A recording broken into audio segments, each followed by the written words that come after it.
Jalen Carlies and whoever starts at quarterback for the Colts this season are obviously the biggest winners from the Colts 2025 draft class. Let's get to it.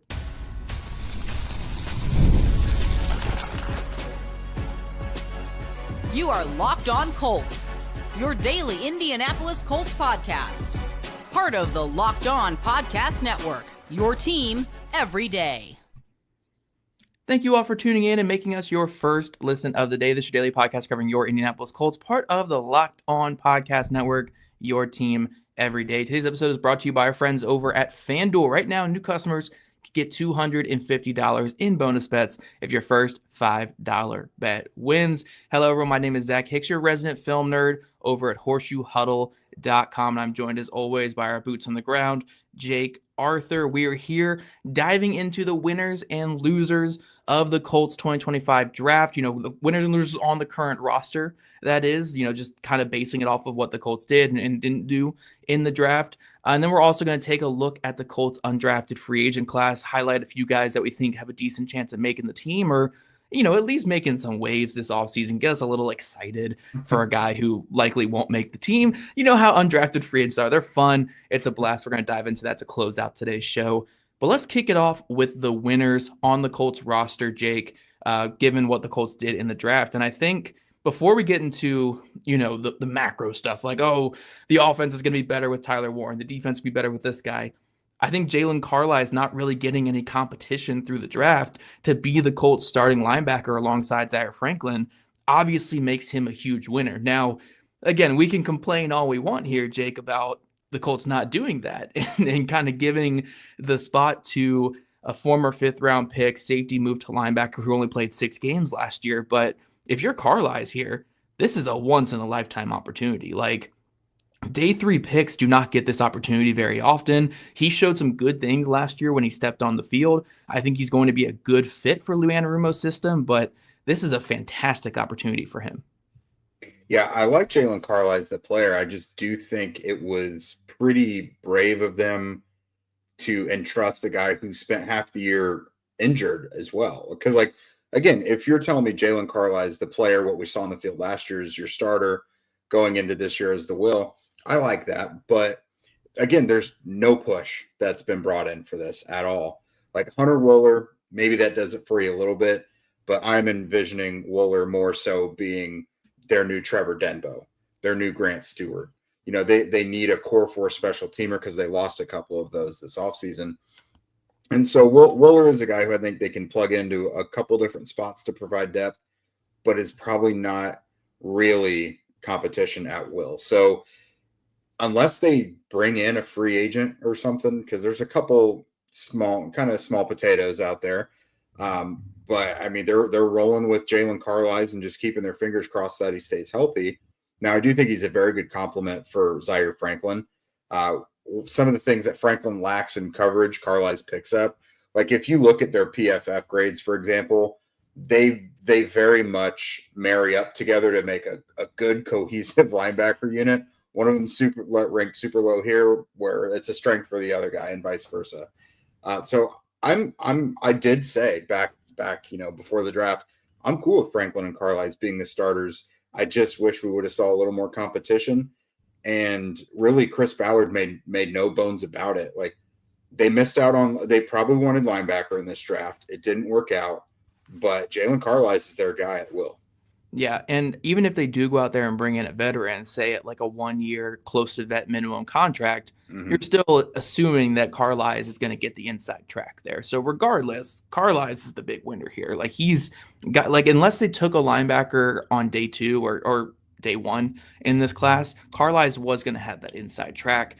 The fact that the Colts just didn't even take one really at all outside of Bowler in round 7, who's a special teamer, means that he's a massive winner in this draft class. So he's likely going to be the starter at will next season, and we'll see if he can stay healthy and be productive. Another set of winners I had here, Jake, and this one might take a little bit more explaining, but Shane Steichen and Lou Anarumo. Now, I know every team can kind of say this after the draft class. You get more players in, obviously the coaches are happy, but when we look at Shane Steichen, obviously getting a threat like Tyler Warren, a guy who you can probably add more context to this, but I promise you Shane Steichen was probably sweating on draft day to get Yeah. that kind of versatile talent in his offense, and just getting a more like cohesive complementary player there at tight end is so big for him. A guy who has used that tight end position so much in his career finally has one capable of leading the charge as a pass catcher and a run blocker. I think Shane Steichen's a big winner because he gets that kind of weapon at tight end for the first time in 3 years with the Colts. And then we look at Lou Anarumo. I just think this whole offseason, Anarumo's been a big winner with the Colts because if you look at what he was walking into with this Colts defense coming this offseason, there was a lot of holes at corner, at safety. You had players that didn't really fit his type of system.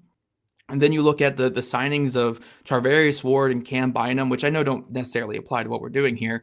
But then you look at the draft picks that they made. JT Tuimoloau at edge is very much his type of edge rusher, and Justin Wally having the speed and the ball skills at corner, and a couple other interesting players too. I think those two coaches really made out well in this draft, and I think the defense is ready to go right now, and I think the offense is much closer to being ready to go because they have a Tyler Warren.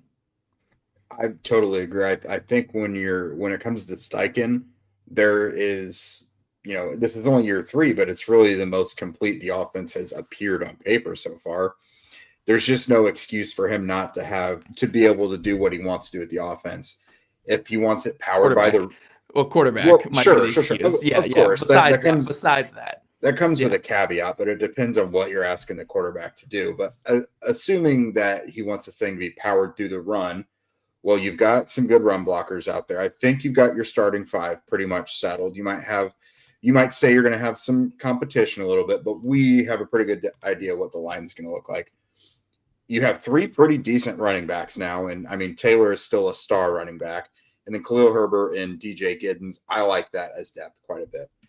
I think if Taylor misses a couple games, I like what the Colts could still offer with Herbert and Giddens.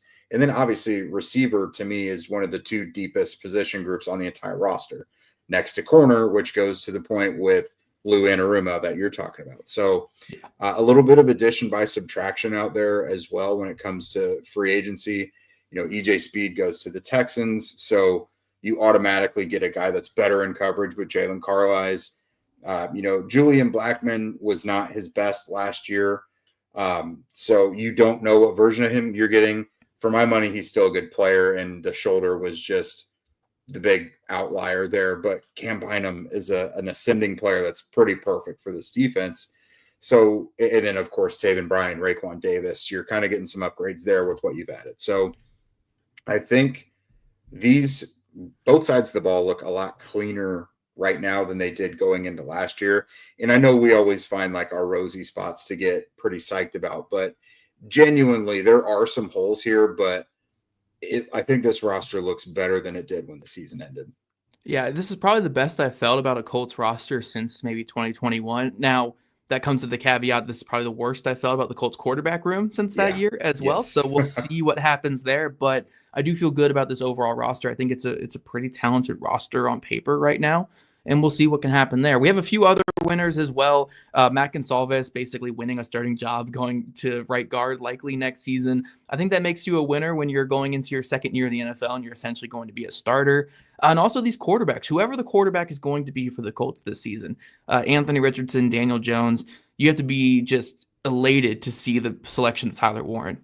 Because it just makes the offense so much better. Again, just getting that kind of unicorn player, it kind of goes hand in hand with the Shane Steichen comment where it's like your life is so much easier as a quarterback when you have a Tyler Warren, especially a guy where you can dump it to him in the flats and he can turn a 1-yard gain into a 10-yard gain. That just makes your life so much better as a quarterback. So honestly, it's funny. In a way, they're winners, these quarterbacks, but also there's no excuse now. You really don't get any excuse. If you have a good play caller who has mostly done some really good things in the NFL. You get a star running back, an offensive line where there's a couple questions, but for the most part, can be pretty good. Good wide receiver room, and now you have a good young tight end. Whoever the starting quarterback is for the Colts this season, it's where you're ready to go. You have a lot of weapons at your disposal, so a little bit more pressure, but you're a winner because you actually have some talent around you.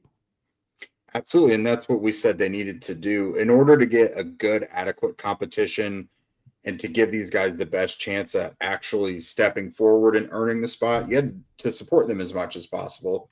So you maybe wanted to see a little more added to the line, but like by adding Travis, it kind of moves some other things into place that you like. Again, the running game, we like that. The receiver group is already good. And now you've completed the passing game with the pass catcher portion of it with tight end. And I think this especially sets up well for Anthony Richardson because, again, there is no excuse now. You're a quarterback who also can rely heavily on your running. So you have a good portion of your game that's not even based on passing. So there's still hope for him to be considered the franchise quarterback if he can stay healthy and he stabilizes his game. So, I mean, they both have a lot to lose because this is Jones' last chance to be a starter in the NFL. Yeah. Anthony Richardson still has a little bit longer of a rope and can still be considered a franchise guy. But yeah, I think this sets up really well for Anthony to be considered one of the big winners. But guys, when you got winners, you got to talk about losers as well. So that's what we'll get at here in a moment. The NBA playoffs are here. The Pacers have taken care of the Bucks, and FanDuel is giving new customers an incredible way to get in on all of the action. Right now, when you join FanDuel and place your first $5 bet, you're going to get $250 back in bonus bets if that $5 bet wins. I personally love how FanDuel makes betting super easy, whether it's picking the Pacers to win their playoff matchups or diving into player props. You can bet on three-pointers, steals, assists, whatever. FanDuel's got so many ways to bet on your favorite player props. Plus, after the game tips off, you can even combine all of those live prop bets into a same-game parlay for a chance to win big. So don't miss out. Head to FanDuel.com and claim your $250 in bonus bets today.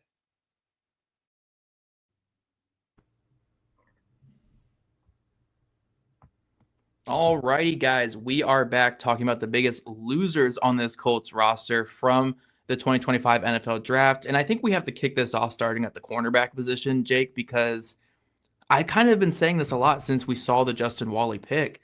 Lou Anarumo's not tied to any of these corners that were currently on the roster. Don't get me wrong. I think Kenny Moore is very much his type of guy. I don't think there's any threat to Kenny Moore.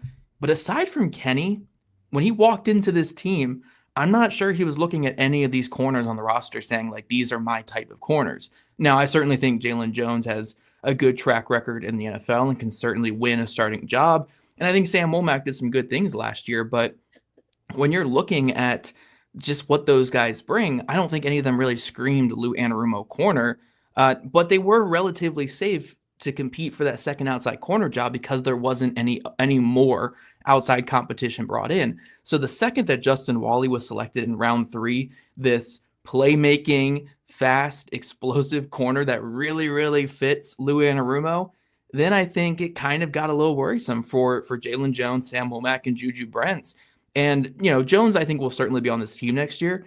But the other two guys, I'm not too sure how much longer they're going to be in Indy unless they have great camps and for one of them stay healthy. So I think obviously the biggest losers are the corners that were on the roster heading into the draft, because the additions of Charvarius Ward, the addition of Justin Wally, and then even to a lesser degree Valentine to take some of those special teams snaps, I'm not too sure how many of these 3 other guys make the team. Like, I think Jones will, but I'm not sure about the other 2. Yeah, I feel a lot better about Jones because I know he has no equity with Lou Anarumo, but he has been the team's top outside corner for the last 2 years. So Right. I think that speaks for something. And regardless, I think Chris Ballard doesn't necessarily have a say in the lineups, but I think his voice would be pretty well respected. And when he said, well, let's give this guy a chance. Yeah. When you look at Womack, I see Wally as a 1-for-1 replacement of Womack because he's an upgrade in a lot of different areas that Womack provides. Now, don't get me wrong, I think Womack is a great corner to have on your roster, but we're looking at guys that have kind of been squeezed out of the room at this point because, like you mentioned, Valentine, I think because of his special teams prowess, feels safe. Like, even if he has a disastrous camp on defense, that's not what they brought him in for anyways.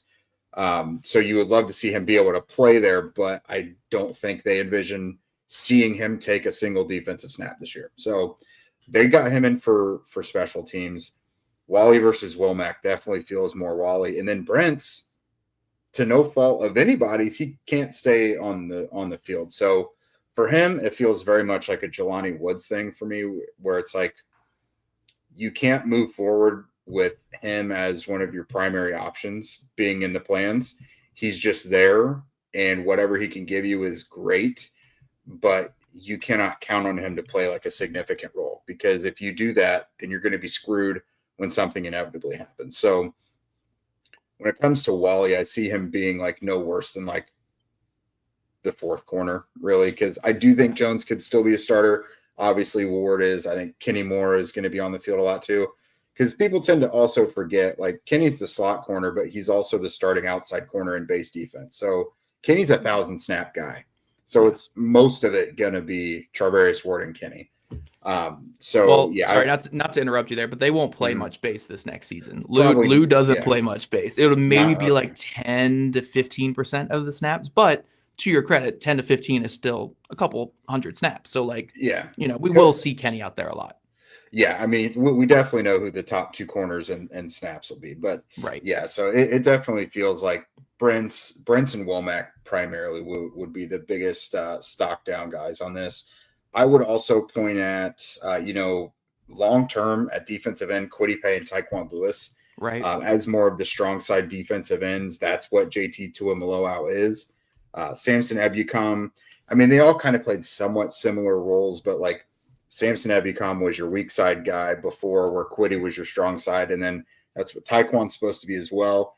Latu's role isn't going to diminish. It's only going to keep getting greater. So with those guys only having 1 year left on their contracts anyways, their replacement's kind of already on the roster.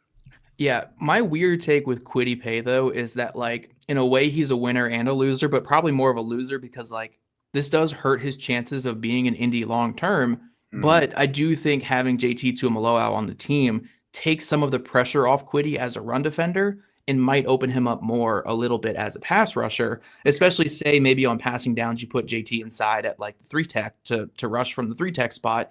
Kwity can be more of a speed rusher on the outside, because you have JT cleaning it up from the interior.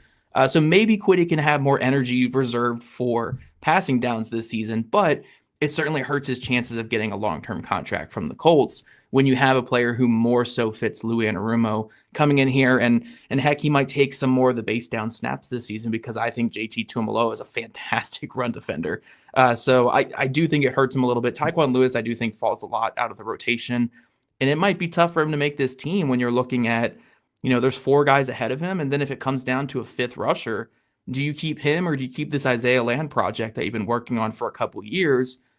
I'm not sure if Tyquan Lewis makes it. Like, I know Chris Ballard loves him, but again, Lou Anarumo is the guy making the calls now. So if Anarumo doesn't love him, then who knows?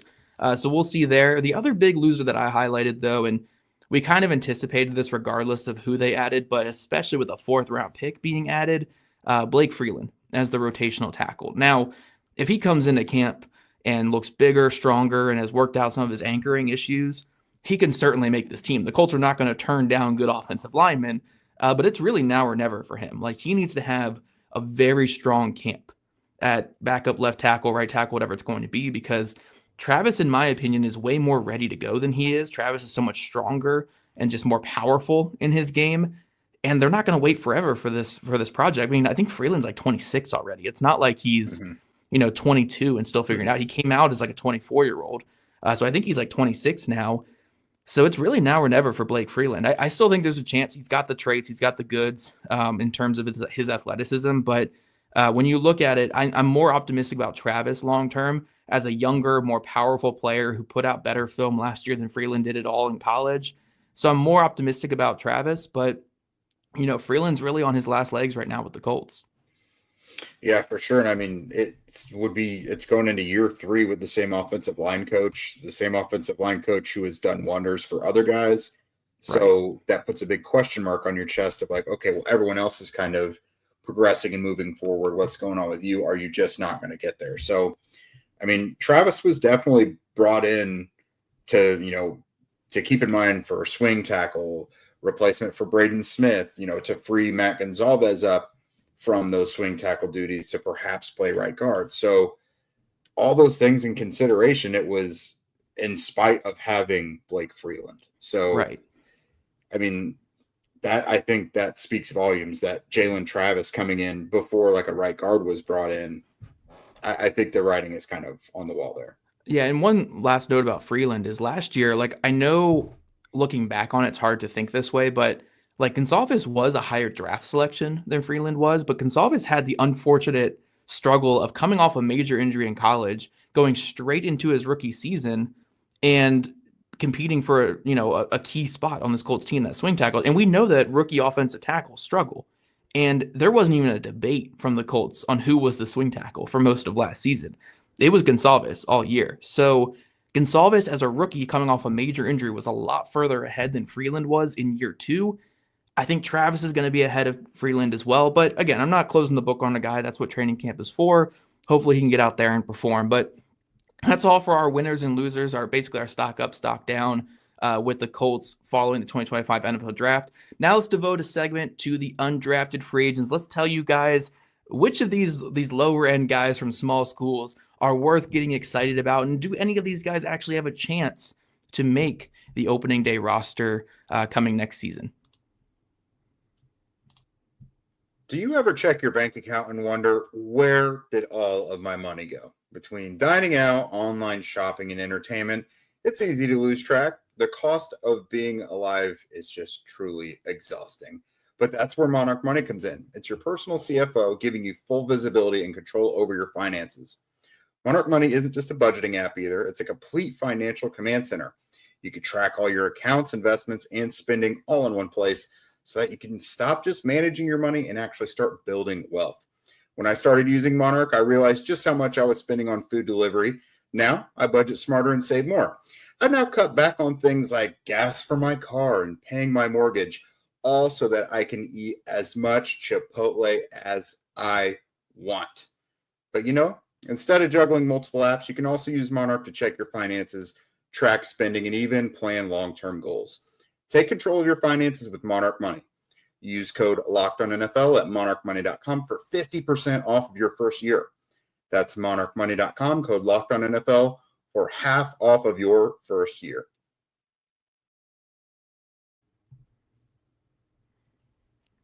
Alrighty, Locked On Colts everydayers. We are back talking about this Colts undrafted free agent class, and much to my chagrin, we have to start with the guy with the most likely chance of making this team. So I'm going to let Jake introduce you guys to Maddox Trujillo, the Temple kicker that the Colts signed. Look, as much as I hate kickers, and trust me, I do hate them so much, I do think spending an undrafted free agent contract is the best way to acquire them. I personally love undrafted free agent contracts to kickers because that's all they're worth in my eyes. So having Spencer Schrader coming back after being on one last year and then getting Maddox Trujillo, much better for me than a Matt Gay contract. But Jay, tell us all about Maddox Trujillo from your little bit of research on him. No, I think it's I don't want to say it's a 50-50 competition with him and Spencer Schrader, but I'm not going to completely discount that he has a chance. So he was one of the higher rated kickers out there. And there was a mini run on kickers that happened there at the end of the draft. He had a round 6, round 7 grade. He wasn't just slapped with the priority free agent designation. So this guy does have a big leg. He is known as a guy who's able to convert from beyond 60 yards. He's done it multiple times before. So while I do believe the Colts that Matt Gay was let go because of their confidence in Spencer Schrader, that they're not just going to hand a guy who was just last year a rookie free agent a job scot-free. Like, they're going to have a little bit of competition, give Schrader a little bit of discomfort. But yeah, Trujillo, I don't expect him to be the guy. They're going to try and keep two kickers around a lot, so he's probably just going to be a practice squad, but something to keep an eye on nonetheless. And with that, we don't have to talk about kickers anymore for you. Thank you. I very much appreciate it there. The other guy that really stood out to me when we're talking about like real football players when it comes to the sport that we're covering here, defensive tackle Joe Evans from UTSA. Now, this is on the complete other side of the spectrum here. Kickers usually weigh less than I do. Joe Evans, 337 pounds. I'd have to really commit to get up to that weight right there, Jake. Joe Evans, man, I watched a little bit of his film. First off, I love the single digit on a 337 Oh pound yeah. guy. That is the greatest thing I've ever seen. I think he wore different single digits in college too. I saw like 0 in the past. I think it was like, was it like 7 or 5? I think it was 5 this past I year. wonder if UTSA has the thing where they have like a number that like they give to like their biggest leader or something. Yeah, the Temple Tough stuff. I know what you're talking about Yeah. there. But yeah, man, Joe Evans, he's fun. Like he can move a little bit. He's big. He just eats up space. And again, we've been calling this for years with the Colts. We just need bigger dudes on the interior. Taven Bryan playing one tech, Eric Johnson at like 295 pounds playing one tech. I mean, Raekwon Davis was huge, but he couldn't stay in the middle. So look, if Joe Evans can just eat up some space, do a little bit of two-gapping work, and allow these linebackers to get around him, I think he can certainly be a practice squad guy or maybe someone who gets a roster spot if there's some injuries. So I'm intrigued by Joe Evans. I'm not going to call him a roster lock by any chance, but I'm very much intrigued. And I also think from the reported numbers I've seen so far, he was the biggest guarantee they've given to an undrafted free agent this year. Now, that's only like 30K. So it's on like the lower end for like biggest across the league.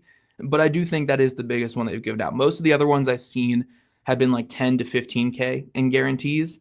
So, the Colts should shell out a little bit more for Joe Evans. So maybe that's usually like a decent indicator of like how much they value getting that guy in here. So Evans might be like their biggest named or like biggest overall guy they brought in. Yeah, I like this just from the competition aspect. They now have like an even number of depth pieces that are having to compete behind Buckner and Stewart. I mean, behind Buckner, you have Gallimore and Tommy, and then behind Stewart, you have Tim Smith and now Joe Evans. So I like that a lot. Again, 6'2", 337, dude is a unit. If he serves no other purpose than just making the third team defense look a little better and you can evaluate the linebackers a little better because of the space he is allowing, I'm all for it. Some of these guys are going to make it because the Colts entered the draft with just 69 rostered players, added 8 more. So like there's definitely room to add, some of these guys may make it. We'll see. A couple defensive backs make a lot of sense as well. So you've got cornerback Jonathan Edwards from Tulane and safety Trey Washington from Ole Miss. Tulane is not a small school by any stretch. It's a pretty reputable school. They're going to put guys in the league most years. So these are two guys I think are worth watching. Now, Edwards, it's tricky. It depends how much the Colts want to overturn their cornerback room because obviously it seems stacked right now. Like there's just not much room. But you never know. This could be a Dallas Flowers type of situation where we did not expect Dallas Flowers to make it as a rookie, and he did. So you're looking at that there. Trey Washington, 5'10", 205. Just by proxy of there really being no other strong safety on the roster other than Nick Cross. If he shows out this summer, then he makes a lot of sense. He makes more sense than Daniel Scott, Marcel Dabo, even Rodney Thomas. I mean, you got to have something else there in that safety room. And if this guy looks good this summer, then why the heck not? I don't know, Jake. We kind of like Daniel Scott here. Don't sleep on him. Don't sleep on Daniel Scott this offseason. If we could get him to training camp, that'd be sick. I mean, it's nobody's fault. I mean, I know we have trumpeted him for 2 years now, but I mean, right. He is definitely in the Jelani Woods and Juju Brents category of if they're there in camp and when the season starts, that's great, but you can't move forward with him in the plans, really. Right. And one thing I will say about the undrafted free agents that you just mentioned, Edwards, if I were Edwards, the first thing I would do when I get into camp is say, like, let me play nickel corner because that's your route to making the team is playing nickel corner. He's got the size, 6'1", 200, 4.39, 40-yard dash, explosive player. Like, I'm not saying I watched every snap of his college career, so I'm not too sure about his overall play on the field, but a path to making this team. Say, like, look, I want to play some nickel corner. Let me get some nickel corner reps. If he has that kind of voice in the room, obviously, to get that chance. But that's his route to making the team. I like the size. I like the physicality that he can bring with that size. And, that's how you can make the roster. So I hope for his sake, that's kind of where he's going there. We have a lot of wide receivers at the Colts sign. Mm-hmm. And I think they just obviously need reps for their third and fourth string quarterbacks. We got Blaine Taylor from Abilene Christian, 6'3", 212. I think he ran like 4.4s or like high 4.3. He is your prototypical height, weight, speed guy that has trouble catching the ball. He's Martavis Bryant. Perfect. Hey, I'll take Martavis Bryant any day of the week. Well, as long as it's on the field. And then I think the Troy receiver was Landon Parker, I believe was his name. It's like Yes. 6'3", 212, height, weight, speed, super high RAS guy. And then Tyler Common from Emporia State, Yeah. who Jake told me is Cooper Kupp. Like, I can't believe the Colts got this guy in undrafted free agency. Like, I don't know where he was hiding in Emporia No, State, but he profiles as a Cooper Cup guy, but mostly from the slot. I mean, 6'2", 207.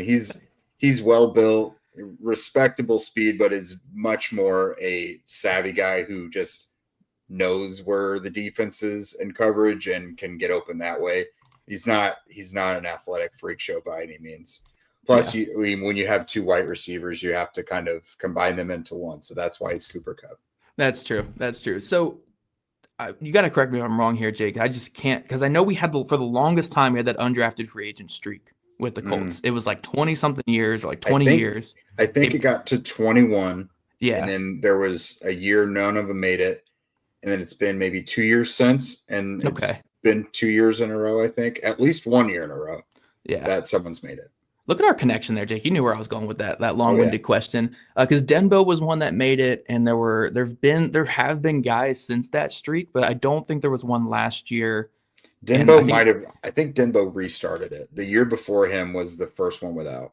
Yeah, so I think it was like a 2-year stretch, and then last year they didn't have one, so it starts over again. So we'll see if any of these guys can start a new streak.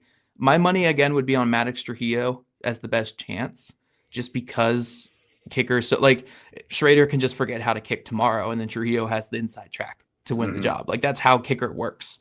So there's a decent chance for that to happen actually. And then maybe Trey Washington would be my second favorite, just because there's no safeties on the roster besides the starters. So I need to go watch some Trey Washington film. Actually, last time I looked at the undrafted free agent list, I didn't see him, so he must have been like a later addition for them. He was like the day after, I think. Okay. So that's a new name I really need to watch, because safety, they don't have any on the roster. Yeah, no, if this guy, and you could say that about Edwards as well, if they just say, hey, put me a gunner, put me on all the special teams, do that, because they're not going to make the roster by what they do in the defensive team drills. They're going to catch Brian Mason's eye first. That's how they're going to have to make it. And then whatever they've done on defense, they just have to show enough on defense that they're going to keep getting better. But by doing their absolute best on special teams, that's how they're going to make it. So Trujillo in Washington, obviously, I think they have the inside track just because their positions are the weakest. Edwards is very intriguing. He's the most aesthetically pleasing and swaggiest of the group. And then you might have one or two of the linebackers as well. They weren't very highly rated coming in, but I think the Colts would be fine with churning Cameron McGrone or Liam Anderson or Austin Agiaki. Like one of the undrafted linebackers might be able to knock one of those guys off. Yeah, look at Edwards. Edwards is going to be our heartbreak this offseason. He's going to be the one we fall in love with, and it's going to end poorly. The one I make I'm going to start the t-shirts already here for this offseason. But that's all we have for today, guys. We want to thank you all for tuning in to today's episode of Locked On Colts. Thank you all for tuning in live as well. Over 100 viewers here in the middle of a week after the draft. Big shout out to our boy Rich Wheeler as well in the comments. He's been killing it. I wish I could respond to all these comments. They've been just great. So Rich, as always, we shout you out right there. And thank you guys for making Locked On Colts your first listen today and every day. Now for your second listen, check out Locked On NFL Scouting. The NFL draft is over, but the roster moves and news never stop. Host Kyle Krabs and Joe Marino will make you the most informed NFL fan this offseason. Find Locked On NFL Scouting on YouTube or wherever you listen to your podcast. You guys want to become a Locked On Colts insider and get that inside news and chat with us directly, follow the link in our show notes. If you guys don't already, make sure you're following at Locked On Colts, at Jake Arthur NFL, and at Zach Hicks 2, all on socials. Also subscribe to us on YouTube where we list your podcast. We love your guys' ratings, reviews, and we'll catch you guys back here tomorrow afternoon.